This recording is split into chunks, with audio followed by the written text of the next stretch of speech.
আমাদের বড় দুর্ভাগ্য, আমাদের বড় দুর্ভাগ্য।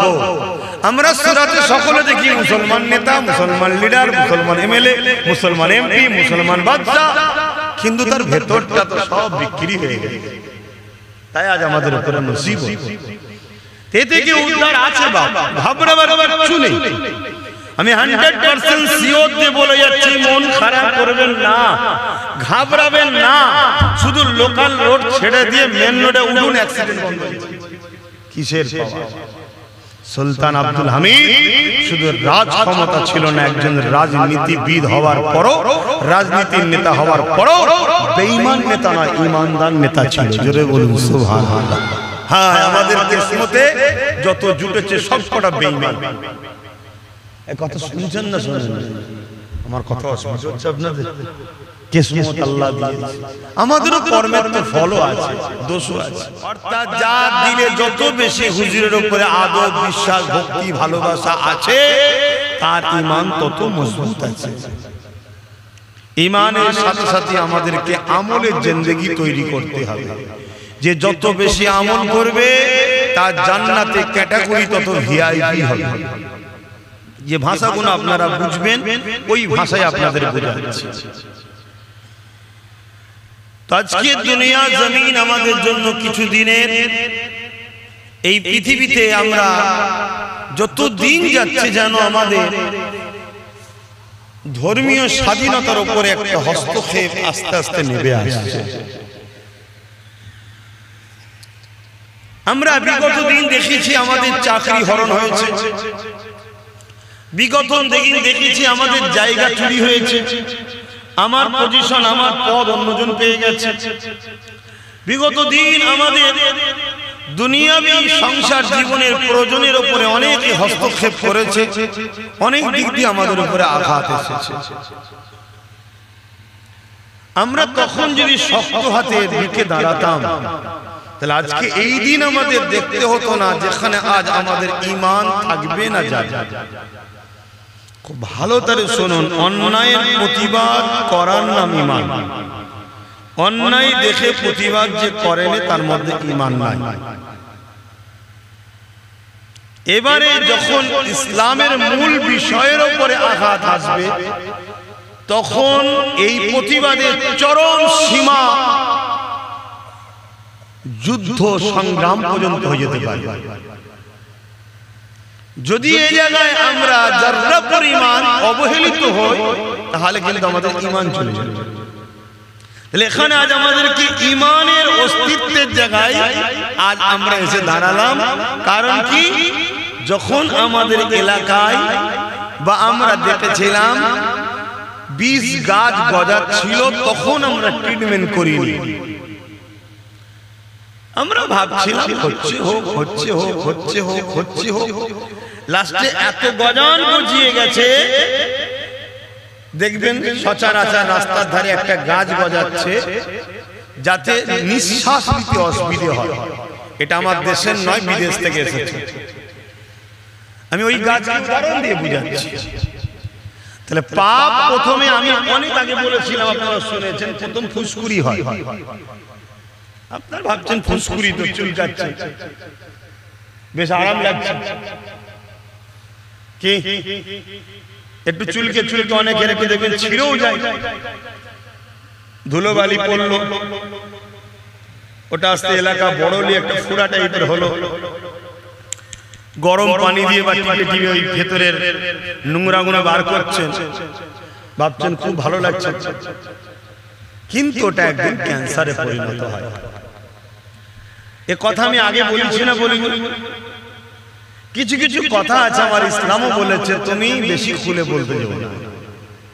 সবই বোঝে, এর বেলায় বোঝে না কেন? তাই আমি যতটা পেরেছিলাম বুঝিয়েছিলাম। কিন্তু আজকে ক্যান্সারের প্রথম ধাপে কিন্তু আমরা পা দিতে চলেছি, এখনো পা দিইনি। কিন্তু এখনো ট্রিটমেন্ট যদি ঠিকভাবে হয়, আমার ঈমান সেই মহান আল্লাহর উপরে, যিনি কোন দ্বারা তৈরি করেছে, ফায়াকুন হয়ে গেছে। আমার ঈমান সেই মহান স্রষ্টার উপরে, যিনি এই বিশাল আসমানকে টুকরো টুকরো করে ফেলবে, তারাগুলো ঝরে ঝরে পড়বে, বিশাল পাহাড়গুলো তুলোর মতো উঠবে, একটা পাহাড় আর একটা পাহাড়ের সঙ্গে টক্কর হবে, ধাক্কা হবে, ঝরঝর করে যেমন ধুলোর মতো উড়ে যায়, তুলোর মতো ঝুলে ঝুলে ঝুলে ঝুলে সব প্লেন হয়ে যাবে। আমার ঈমান সেই আল্লাহর উপরে যিনি বাপের শরীরে সামান্য নাপাক পানি থেকে মায়ের রেহেমে দিয়ে এই পৃথিবীতে আজকের দিনেও কয়েক লক্ষ বাচ্চা দুনিয়ায় পাঠিয়েছে। সেই আল্লাহর কথা বলছি। যদি আমরা এখনো ট্রিটমেন্ট ঠিকভাবে করতে শুরু করি, এখান থেকে পুরো রিকভার হয়ে সুস্থ শরীর আল্লাহ ফেরত দিতে পারেন। বলুন ইনশাআল্লাহ। আমার আলোচনা বুঝছেন তো? কি গো বুঝছেন তো? কিন্তু দুর্ভাগ্যের বিষয়, সবই বুঝি, সবই হয়, সবই কিছু ভাবি, কিন্তু দুঃখের বিষয় মুসলিম লেবাসে, মুসলিম সুরাতে, মুসলিম সমাজের মধ্যে গাদ্দার হয়ে গেছে। কথাটা কি খুব কষ্ট দিল? একটু হ্যাঁ কি না বল, খুব কষ্ট দিল কথাটা। এই জন্য আজ আমাদের চলার পথ চেষ্টা করলেও বড় বাধার সম্মুখীন হতে হচ্ছে। কেন? আমাদের ঘরে ঘরে গাদ্দার। যে গাদ্দার গুলো কবেই ইসলাম থেকে বেরিয়ে গিয়ে ইসলামের দুশমনদের খাতায় নাম লিখিয়ে দিয়েছে, কিন্তু ইসলামের দুশমনরা তাদের ঘরে, আমাদের ঘরে উটা থেকে নত করে রাখার জন্য বলেছে, তুই প্রকাশ ঘোষণা মুসলিম হয়ে থাক। এই গাদ্দার চতুর্দিকে আমাদেরকে ঘিরে আছে। আজকে এই গাদ্দারদের জন্য আজ আমাদের বড় চলার সম্মুখীন হচ্ছে, প্রশ্ন দাঁড়িয়ে যাচ্ছে, এই গাদ্দার চিনবেন কি করে? এরপরও কি এখান থেকে রেহাই হওয়ার রাস্তা নাই? হ্যাঁ, রাস্তা আছে, একদিন রেহাই তো হবে। ইমাম মেহেদী আলাইহিস সালামের নেতৃত্বে পুরো পৃথিবীতে অত্যাচার, জুলুম, দাঙ্গা, খুন, ফাসাদ, চুরি, ডাকাতি, চরিত্রহীন, জালিম, অত্যাচারী, বদমাশ, বাটপার সব খতম হয়ে পুরো পৃথিবীতে আবার আমান, শান্তি, ইনসাফ, ইনসানিয়াত, সাম্যর হাওয়া বইতে থাকবে। জোরে বলুন সুবহানাল্লাহ। আরো জোরে বলুন না সুবহানাল্লাহ। তাহলে হবে না? হবে না? হবে।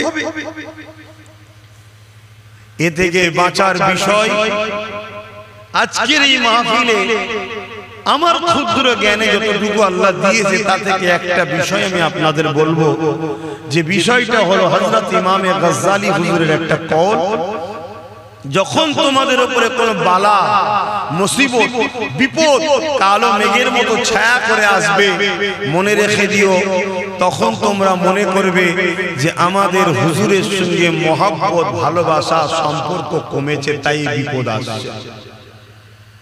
যে যান নিজের মধ্যে পরে দেখুন, আমাদের মধ্যে হুজুরের মহব্বত, ভালোবাসা কমেছে না কমে না দেখুন।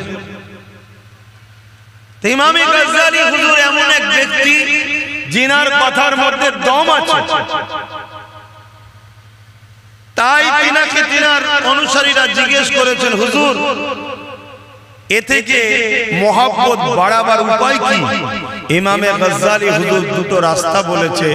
একটা হলো নবীর উপরে দরুদ বেশি বেশি করে পড়ো, এতে নবীর মহব্বত বাড়বে, বালা মুসিবত থেকে আল্লাহ তোমাদেরকে উদ্ধার করবে। জোরে বলুন সুবহানাল্লাহ। আরো জোরে বলবেন না সুবহানাল্লাহ?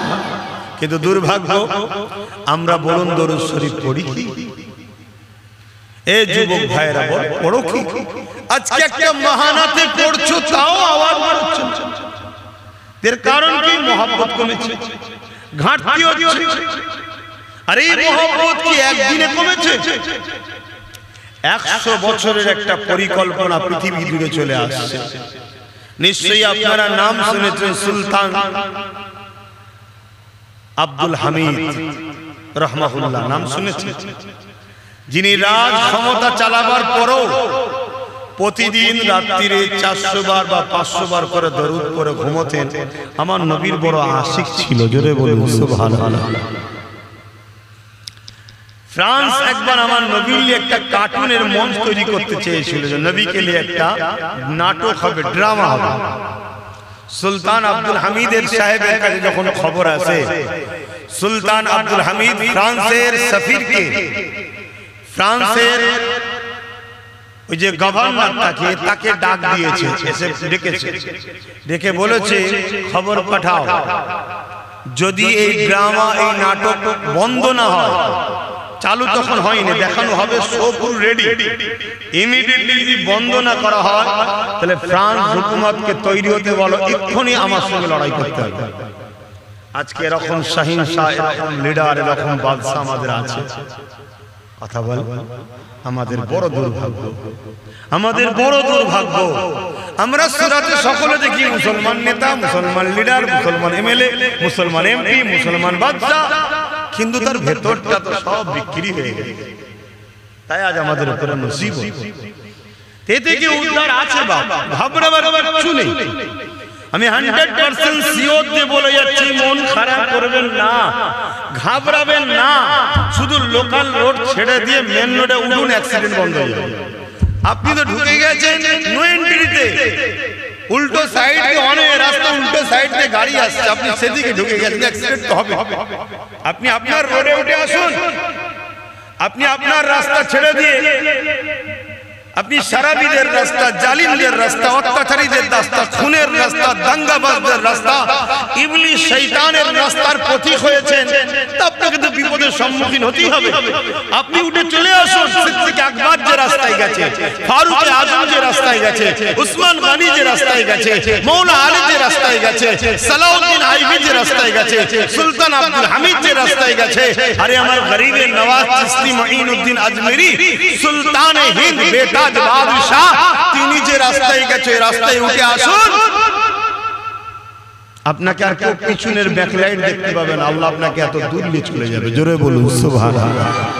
আমি কিন্তু বুঝাতে চাইছি, আপনারা ধরে লিখছেন, বুঝতে পারছেন তো নাকি? হ্যাঁ, বুঝে লিখতে হবে বাবা। কেন সহজ জিনিস মানুষের গুরুত্ব থাকে না, সহজ জিনিসের মানুষের গুরুত্ব থাকে না। একটু ব্রেনটাকে চাপ দেন, ব্রেন একটু খাটান। তো সুলতান আব্দুল হামিদের এই মেসেজ শুনে ফ্রান্সের বাদশা তৎকালীন সময় থরথর করে কাঁপছে, নাটক ড্রামাকে বন্ধ করে দিয়েছে সঙ্গে সঙ্গে। শুনছেন কি বলছে? কিসের পাওয়ার? সুলতান আব্দুল হামিদ শুধু রাজ ক্ষমতা ছিল না, একজন রাজনীতিবিদ হওয়ার পরও, রাজনীতির নেতা হওয়ার পরও বেঈমান নেতা না, ঈমানদার নেতা ছিল। জোরে বলুন সুবহানাল্লাহ। হ্যাঁ, আমাদের কিসমতে যত জুটেছে সবকটা বেঈমান। এই কথা শুনছেন না শুনেন? আমার কথা অসুবিধা হচ্ছে আপনাদের? কিসমত আল্লাহ দিয়েছে, আমাদেরও কর্মের তো ফলও আছে, দোষও আছে। তো ভাইয়েরা আমার, তা যুগে যুগে এভাবে মুসিবত ছেয়েছে, তা থেকে মুক্তি পাওয়ার উপায় ইমামে গাজ্জালি হুজুর বলেছেন, নবীর প্রেম বাড়াও, নবীর আদব বাড়াও। তাহলে প্রথম নম্বর প্রেম ভক্তি বাড়ার লাইন কি? দরুদ। দ্বিতীয় নম্বর কি? নবীর জীবনী পড়ো। নবীর জীবনী পড়লে তোমার মধ্যে নবীর প্রেম বাড়বে। জোরে বলুন সুবহানাল্লাহ। কেউ জিজ্ঞেস করছে, হুজুর যদি জীবনী পড়তে না পারে? ইমামে গাজ্জালি হুজুর বলছে, জীবনী যদি পড়তে না পারে, যাদের কাছে বসলে হুজুরের জীবনী শোনা, তাদের কাছে বসে হুজুরের জীবনী শোনো, এতে প্রেম বাড়বে। আর প্রেম বাড়লে ঈমান বাড়বে। ঈমান এমন একটা পাওয়ার, ঈমানদারকে দেখলেই জালিমের মাথা। বলবেন না আল্লাহু আকবার? বলবেন না আল্লাহু আকবার? এটা একটা সিস্টেম। যেমন সূর্যের দিকে তাকানো যায় না, তাকানো যায় কি? কেন? ওটা তেজ আছে, ওর থেকে লক্ষ কোটি গুণ পাওয়ার হলো ঈমানের পাওয়ার। জোরে বলুন সুবহানাল্লাহ। তা ঈমানের পাওয়ার যখন আমাদের বাড়বে, অটোমেটিক জালিমের মাথা হাট হবে। তার একটা ছোট্ট নমুনা, যারা সোজা হয়ে দাঁড়াতেও জানে না, পানি খরচ করতেও জানে না, তারাও পিটিয়ে যাবে। পিটাচ্ছে না, পিটাই না?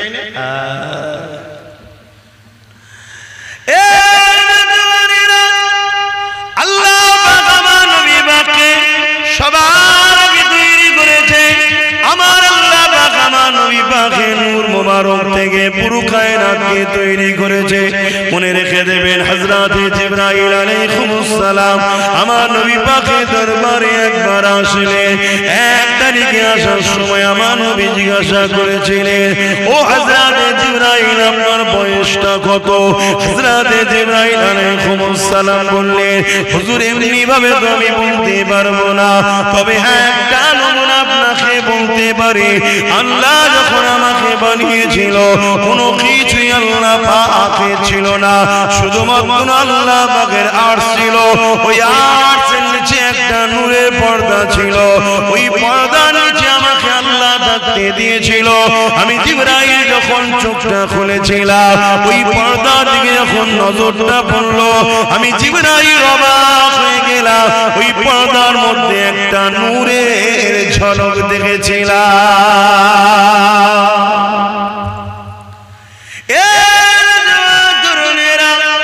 হযরত জিবরাইল আলাইহিস সালাম আমার নবী পাককে বলতে লাগলেন, হে রাসূলুল্লাহ, ওই তারাটাকে দেখার পরে আমি জিবরাইল ওই তারাটার বড় দিওয়ানা হয়ে গেলাম। ওই তারাটাকে বড় দেখার জন্য তামান্না জাগলো। ওই নূরটার দর্শনের জন্য বড় বেচেন হয়ে উঠলাম। কি এমন যেন আকর্ষণ রয়েছে, আমি দেখার জন্য বড় পেরেশান হতে লাগলাম। ইন্তজার করতে করতে একদিন, দুদিন, এক বছর, 2 বছর এমন করে যেতে যেতে 70,000 বছর কেটে গেল। ইয়া রাসূলুল্লাহ, হাবিবাল্লাহ, তারপরে আবার একবার ওই নূরের চমক দেখতে পেলাম।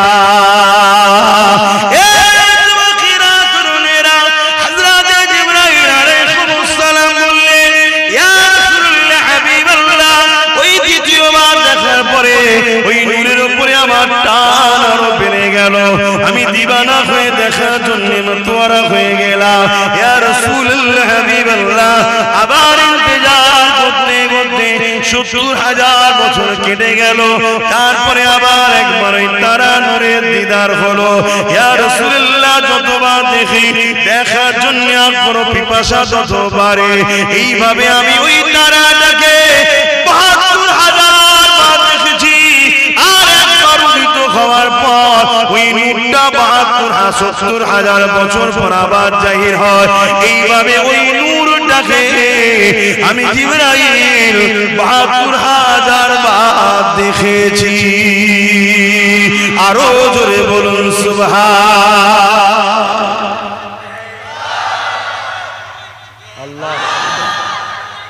আল্লাহ আল্লাহ নবী বললেন, জিবরাইল ওই নূরটা তোমার নবী মুহাম্মদুর রাসূল। জোরে বলুন সুবহানাল্লাহ।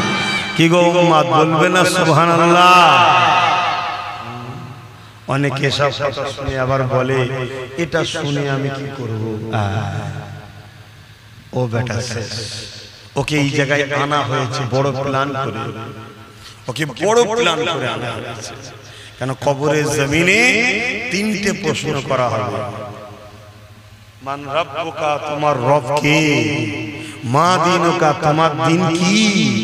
আর নবীর বেলায় হুজুরকে দেখিয়ে বলা হবে, ইনি মুহাম্মাদুর রাসূল। ইনার সম্বন্ধে তোমার ধারণা কি নয়, ধারণা কি ছিল দুনিয়ার জমিনে বল। এখন তো দেখে বিপদে পড়ে গেলে তো বলতে পারে, হ্যাঁ আমার নবী হয়। ওখানে কি বলতে বলো? এই আব্বাস সিদ্দিকী আমাকে বলবে, জিজ্ঞেস করা হবে যখন মিম্বারে উঠতে, ইনার সম্বন্ধে তুমি কি বলতে পারো? উম্মত কি ইনাকে চিনিয়েছিলে? কেন আল্লাহ তো ইনাকে পাঠিয়েছিল উম্মত মনকে ধরে ধরে আল্লাহর সঙ্গে জুড়বে বলে। তো উম্মতের কাজ তো ইনার কাছে আসা, ইনার কাজ তাদেরকে ধরে আল্লাহর কাছে নিয়ে যাওয়া। তা তোমরা কি চিনিয়েছিলে না পাশ কেটে চলে গেছিলে? কথা কিছু বুঝছেন? আমাদের দিলে হুজুরের মহব্বত না থাকার দরুন আজ আমরা বিপদে পড়ে গেছি।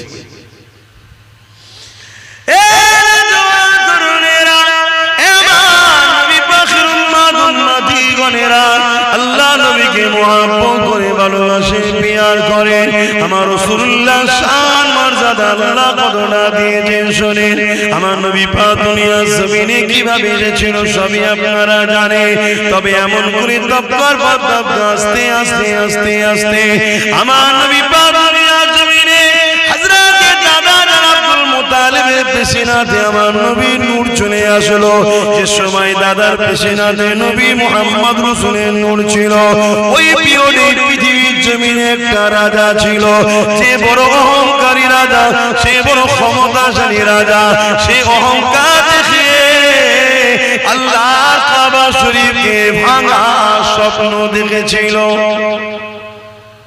আপনারা নাম জানেন বাদশা আব্রাহা বাদশা কি নাম আব্রাহা মনে থাকবে আপনাদের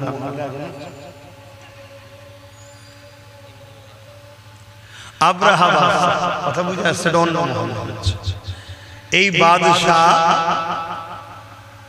সে বিশাল সৈন্য তৈরি করেছে কি জন্য আল্লাহর ঘর কাবাকে ভেঙে ফেলবে আজকে এমন জালিম বিশ্ব জুড়ে ঘুরছে না ঘরে না আল্লাহর ঘরগুলোকে অপমান করার জন্য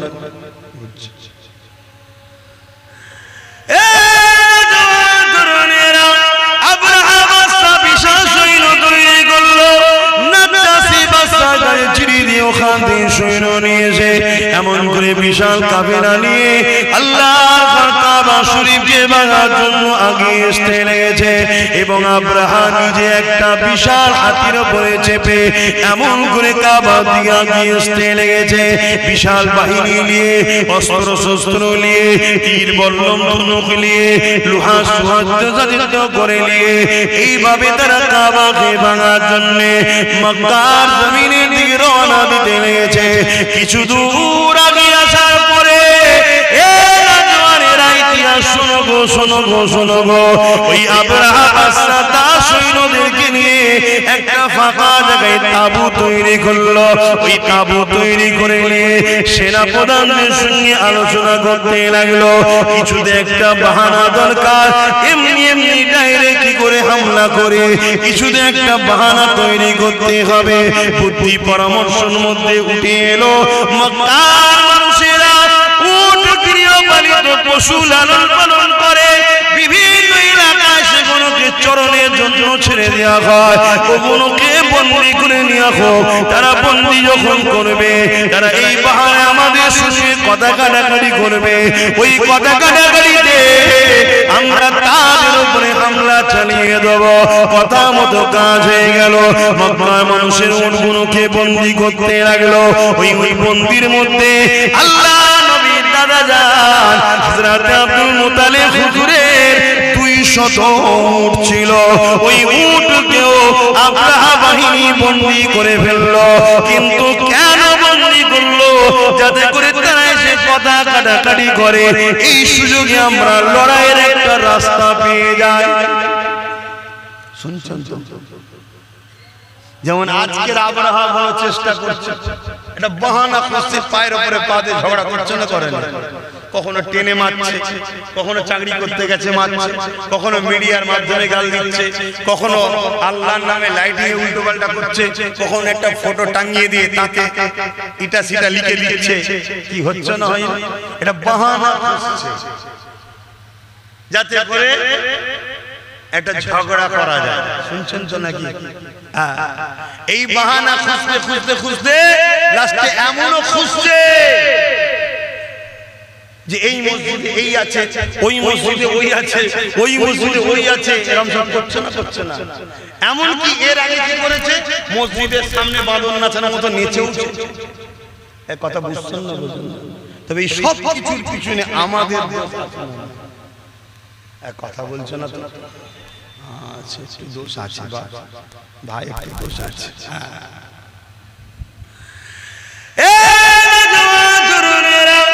কিন্তু অবাক করা বিষয় 200 উট বন্দী হয়ে গেল মক্কার মানুষের অন্যদেরও উট বন্দী হয়ে গেল গেল, কোনো ভুরুক্ষেপ নেই, কেউ লোক পাঠায়নি, কেউ খোঁজ নিতেও আসেনি, কেউ কথা বলতে আসেনি। ঠিক আজকে এরকমই হয়েছে, হাজার জায়গায় মারা হয়েছে, হাজার কিছু ঘটনা ঘটছে, আমরা কোনো গুরুত্বই দিইনি। তাই পেরেশান করে যেতে লেগেছে যে কি ব্যাপার, কিছু হচ্ছে না কেন। আব্রাহাও সেদিন পেরেশানে পড়ে গিয়ে লাস্টে নিজে থেকে একটা দুধ পাঠিয়ে দিল। আমার রাসূলুল্লাহ জমিনে ওই দুধ যখন চলে আসলো, ওই দুধ এসে জিজ্ঞাসা করতে লাগলো, এই মক্কা চেয়ারপারসন কে আছে, এই মক্কা দায়িত্বে মেন কে রয়েছে? আরে আমার রাসূলুল্লাহ দাদা হযরত আব্দুল মুত্তালিব এই মক্কা তখন গভর্নর ছিলেন, দায়িত্বে ছিলেন, আল্লাহর কাবার রক্ষণাবেক্ষণ তেনার হাতে ছিল। তাই এমন করে লোকেরা নিয়ে গিয়ে আব্দুল মুত্তালিব হুজুরের সামনে দাঁড় করিয়ে দিল। কিন্তু তার আগে একটা ছোট্ট বিষয়, আব্দুল মুত্তালিব হুজুরের ঘরে যখন ওই দুধটা, ওই পিয়নটা যখন ঢুকতে যাবে, সেই আব্দুল মুত্তালিবের মুখের দিকে নজর পড়েছে, ওই আব্রাহার পিয়নটা, আব্রাহার লোকটা, আব্রাহার বানানো দুধটা সঙ্গে সঙ্গে আব্দুল মুত্তালিব আমার রাসূলুল্লাহর দাদার কপালে পায়ের কাছে মাথা নত করে সিজদায় পড়ে যায়। আমার রাসূলুল্লাহ দাদা বলেছিলেন, বাবা তুমি মাথা তোলো, কেননা সিজদা একমাত্র আল্লাহর হবে, অন্য কারণ। রাসূলের দাদার মুখের দিকে যেই তাকিয়েছে, মাথা নত করে সিজদায় পড়ে গেল। কারণ আগেকার সময়ে রাজাদের কাছে মানুষ মাথা নত করত, শুনছেন তো নাকি? আবার নতুন করে এই সিস্টেম চালু করতে চাইছে। তো এই সিস্টেমের সবচেয়ে বড় বাধা হয়ে দাঁড়াচ্ছে ইসলাম। ইসলাম এক আল্লাহ ছাড়া কারো সিজদা কি ইজাজত দেয় না। অসুবিধা হচ্ছে নাকি আপনাদের? তোমার রাসূলের দাদা কি বলেছিলেন? সিজদা একমাত্র কার? আল্লাহ। এ থেকে কি বুঝে যাচ্ছে রাসূলের দাদা? বলুন, ইসলামের উপরেই ছিল, জোরে বলুন সুবহানাল্লাহ। দ্বীনে ইব্রাহিমে ছিলেন, জোরে বলুন সুবহানাল্লাহ। তখন ইব্রাহিম নবীর দ্বীনের উপরে কায়েম ছিলেন। কথা বুঝা আসছে? কিন্তু আজ আমাদের কাছে সমাজে কিছু কথা শেখানো হয়, সে কথা হলো কি, যে রাসূল পাক সাল্লাল্লাহু আলাইহি সাল্লামের আব্বা আম্মা জান্নাতি না জাহান্নামী। প্রশ্ন করা হয় না, হয় না? এই এক চক্রান্ত আমাদেরকে যারা মিটাতে চাই, তাদেরই অর্থে চলা মুনাফিক দালাল উলামাদের। কথা বুঝা আসছে? আরে আমার নবীর দাদা যদি এক আল্লাহ মাননেওয়ালা হয়, তিনার নবীর দাদার ছেলে হযরত আব্দুল্লাহ মান নবীর আব্বাজান, তিনিও ইসলাম ও আম্মা আমিনা ইসলামের উপরে ছিলেন, জোরে বলুন সুবহানাল্লাহ। আমি বুঝাতে পারছি? আমরা অনেকে মনে করি ইসলাম আমার নবী থেকে শুরু হয়েছে। না, ইসলাম বাপ আদম থেকে শুরু, আমার নবী কমপ্লিট করে সিল মোহর করে দিয়ে গেছে, জোরে বলুন সুবহানাল্লাহ। বাবেরা নজওয়ানেরা ওই জায়গাতে আসি, আমার নবী পাকের দাদার কপালে তখন আমার নবী পাকের নূর মুবারক রক্ষিত ছিল। আমার নবী পাকের নূরের চমকেতে এমন করে আব্রাহা বাদশাহ সেনাপ্রধান এবং তিনার উজি সিজদাতে পড়ে যেতে লাগলো। অনেক বড় কথা এমন করে বলতে লাগলো, এ আব্রাহা বাদশাহ বলতে লেগেছে, এ মক্কার গভর্নর, এ মক্কার দায়িত্বে যিনি রয়েছেন আব্দুল মুত্তালিব, আমাকে আব্রাহা বাদশাহ পাঠিয়েছে এমন করে মক্কার উপরে হামলা করবে। আমাদের লক্ষ্য কাবা ঘরকে ভেঙে দিয়া তোমাদের সঙ্গে কোনো লড়াই করা নাই, তোমরা সাইড হয়ে যাও, সাইড হয়ে যাও, আমরা আসবো কাবাকে ভাঙবো আর চলে যাবো, এটাই হলো আমাদের লক্ষ্য। আমার রাসূলুল্লাহ দাদা কি উত্তর দিয়েছিলেন শোনো, তোমার বাদশা আব্রাহাকে যে বলবে যাও আমার 200 উটকে বন্দী করেছে, ওই 200 উটের মালিক আমি, আমার 200 ইট আমাকে ফিরিয়ে দিতে বলো। কাবার মালিক তিনি তিনার ঘর দেখে নেবে। আরো জোরে বলুন সুবহান।